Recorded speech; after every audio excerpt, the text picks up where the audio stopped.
Halo teman-teman semua, kembali lagi dengan aku dalam banget kita nggak bahas soal P3K. Nah, hari ini aku bakalan membahas soal P3K yaitu wawancara. Nah, tapi sebelum ke videonya jangan lupa di like, comment, subscribe, dan nyalakan lonceng notifikasinya supaya kalian nggak ketinggalan video terbaru dari aku. Nah, ini dia soal nomor 1, kita baca bareng-bareng. Masyarakat sering mengeluh bahwa proses pembuatan surat menyurat maupun dokumen dirasa rumit karena mereka harus bolak-balik dari satu kantor ke kantor lain untuk mengurus dokumen. Hal itu membuat mereka sering enggan mengurus dokumen, bahkan memanfaatkan calo dengan membayar sejumlah uang untuk mengurus dokumen. Guna meningkatkan pelayanan, maka langkah yang Anda tempuh sebagai pimpinan adalah Oke, di sini kita lihat dulu optionnya. Yang A, menggalangkan antrian secara online. B, bekerja sama dengan ahli IT agar proses pembuatan dokumen bisa dilakukan secara online. C, menyatukan kantor pelayanan dalam satu gedung dan membuat layanan online dan pengurusan dokumen. Yang D, memilih untuk menambah jumlah loket pelayanan. Nah, kita lihat dulu masalahnya ini apa. Nah, masalahnya adalah proses pembuatan surat menyurat yang dirasa rumit ya, sehingga harus bolak-balik dari satu kantor ke kantor lain. Nah, ini masalah pertamanya ya teman-teman. Dan juga apalagi nih, sulit juga ya karena jauh nih kantornya teman-teman. Oke, jadi di sini kita fokus menyelesaikan masalahnya ini ya. Jadi jawaban yang paling tepat itu adalah yang C teman-teman, menyatukan kantor pelayanan dalam satu gedung dan membuat layanan online dan pengurusan dokumen. Nah, jadi ini tuh kantor pelayanannya dijadikan satu pintu atau satu gedung sehingga masyarakat tidak bolak-balik dari satu kantor ke kantor lain, teman-teman. Nah, itu untuk menyelesaikan masalah di soal ini. Kemudian yang B, bekerja sama dengan ahli IT agar proses pembuatan dokumen bisa dilakukan secara online. Nah, ini baik juga, teman-teman. Tapi, solusi dari option B ini bukan menyelesaikan dari kasus di atas, teman-teman ya. Makanya poinnya itu adalah 3. Dan poin 4-nya adalah yang C, teman-teman. Kemudian, poin 2-nya itu ada yang A, yaitu menggalangkan antrian secara online. Nah, secara online itu yang mana semua berbasis online itu merupakan salah satu dari Smart ASN ya teman-teman, dan juga dengan berbasis online semua pekerjaan lebih cepat teman-teman ya. Nah, kalau yang D memilih untuk menambah jumlah loket pelayanan, nah ini tuh sama aja ya, kurang maksimal juga. Jadi ini poinnya 1 dan yang A poinnya 2, dan poin tertinggi itu adalah yang C. Oke, kita lanjut ke soal nomor 2. Oke teman-teman, lanjut ke soal nomor 2. Kita baca pertanyaannya. Menurut Anda, pegawai yang baik adalah pegawai yang A, melayani masyarakat dengan sepenuh hati. B, profesional dan jujur dalam bekerja. C, senang membantu mereka yang sedang kesusahan. D, bekerja untuk memenuhi kebutuhan keluarga. Nah, yang D ini jelas poinnya 1 ya. Kita langsung eliminasi nih yang D. Poinnya 1. Kemudian yang C poinnya 2, senang membantu mereka yang sedang kesusahan. Kemudian tersisa antara A dan B. Nah, kira-kira pegawai yang baik itu pegawai yang seperti apa sih teman-teman? Nah, pasti jelas ya teman-teman, adalah yang B, profesional dan jujur dalam bekerja. Nah, ini merupakan pegawai yang sangat dicari dan sangat dibutuhkan. Profesional itu maksudnya apa? Bekerja sesuai dengan tupoksinya, bidangnya, sesuai SOP-nya teman-teman. Dan jujur, nah ini jujur ini sedikit sekali orang yang jujur ya teman-teman dalam bekerja, makanya itu sangat diperlukan, berintegritas tinggi seperti itu. Nah, kalau yang A, melayani masyarakat dengan sepenuh hati, nah ini tuh di bawah dari si integritas teman-teman ya. Jadi nomor ya, option A itu poinnya adalah 3. Oke, lanjut ke soal nomor 3. Oke teman-teman, lanjut ke soal nomor 3. Kita baca pertanyaannya. Anda baru saja pindah ke suatu kompleks perumahan dan melihat anggota keluarga Pak Ali yang merupakan tetangga dekat Anda dikucilkan pergaulan sekitar.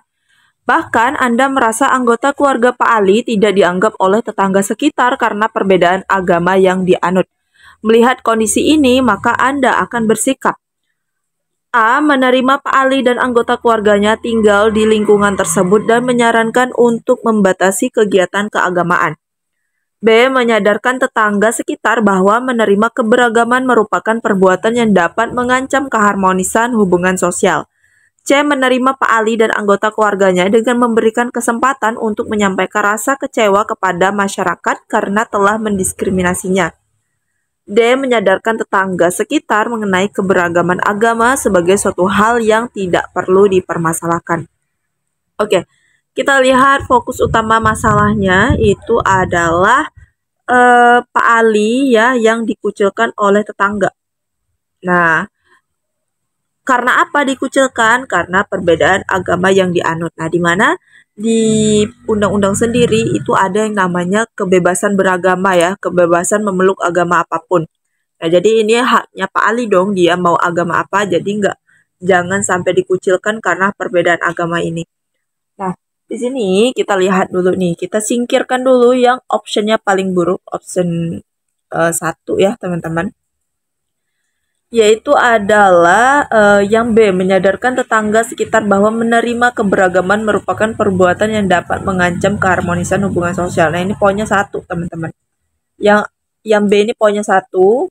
Kenapa? Karena dia bilang sini, menyadarkan tetangga sekitar bahwa menerima keberagaman merupakan perbuatan yang dapat mengancam hubungan sosial. Nah, harusnya bukan menerima tapi menolak ya bahasanya. Nah, jadi ini poinnya 1, teman-teman. Bukan.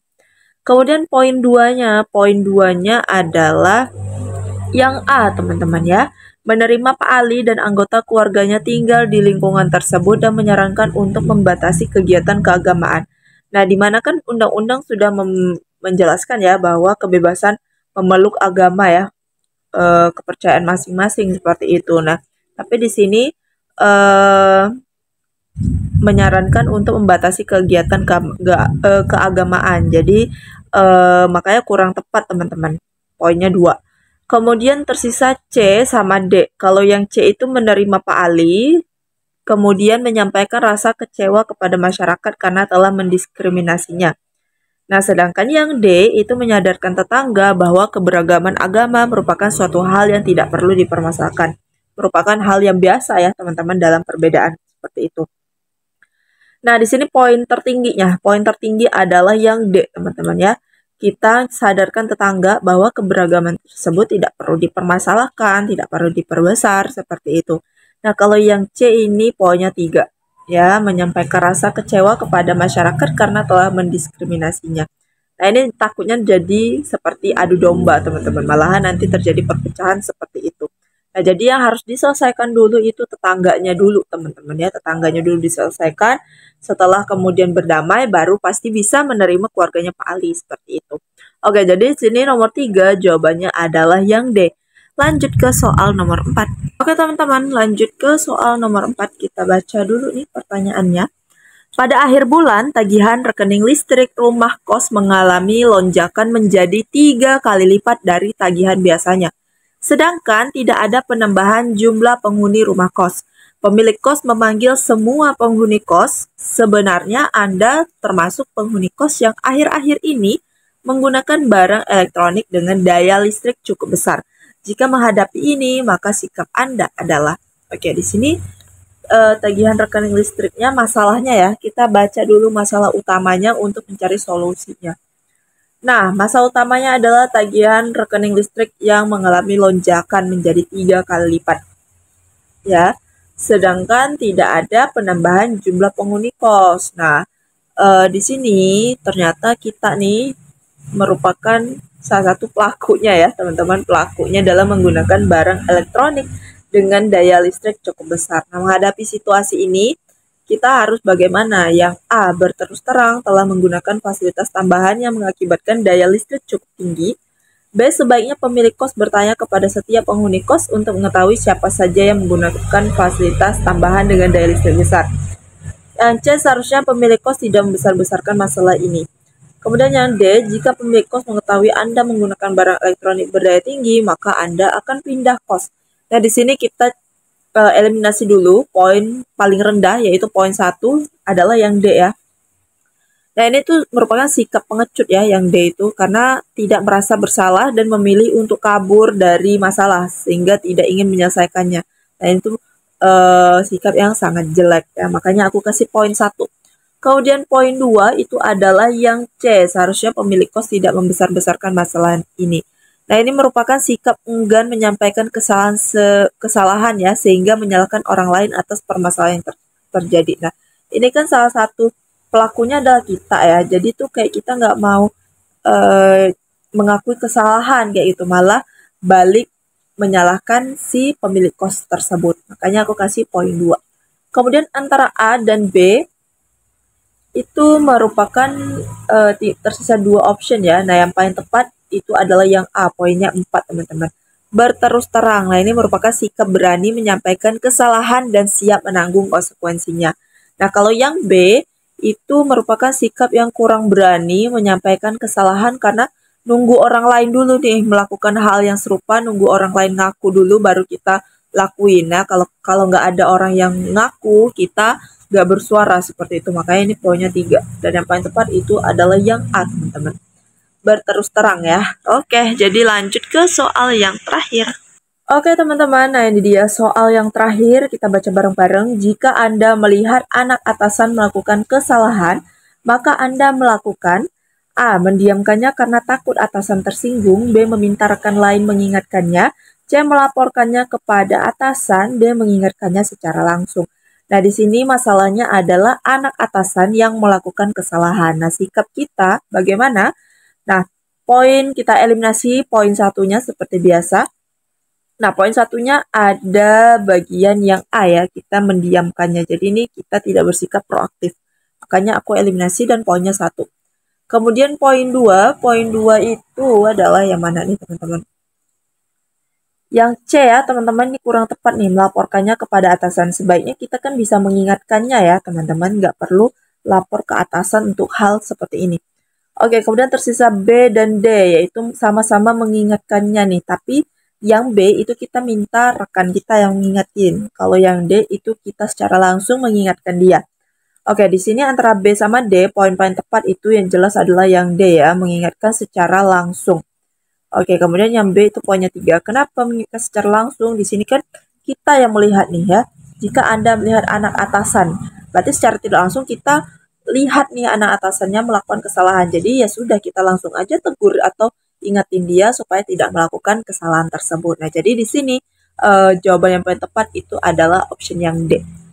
Oke teman-teman, segitu dulu 5 soal dari aku. Semoga membantu persiapan P3 kalian untuk tahun ini ya. Semoga lancar terus dan semoga sukses, lulus. Dan saran aku untuk terus bahas-bahas soal P3K sedini mungkin teman-teman, supaya persiapan kalian lebih matang. Nah, untuk persiapan lebih matang, kalian bisa bergabung dengan Sobat P3K ya, karena di situ udah try out.